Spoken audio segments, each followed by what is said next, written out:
Hey everyone, you're watching Bizzi Art and I'll give you an example of a pleat fold in this video. Just a really quick one. So I'll do a couple of valley folds, one on one edge, rotate the paper around, make another valley fold here.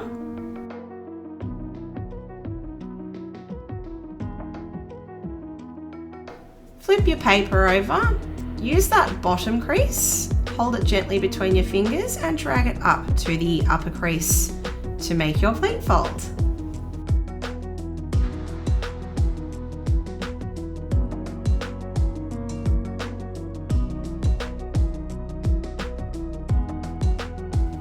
Hi everyone, I'm Isabella. I am Bizzi Art and I love making all this content for you. I hope you enjoyed making this one with me, and if you liked the video, feel free to give it a thumbs up and subscribe because there's always something new to learn.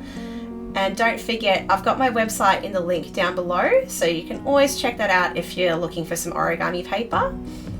Thank you so much for watching, and we'll see what happens in the next video. Bye.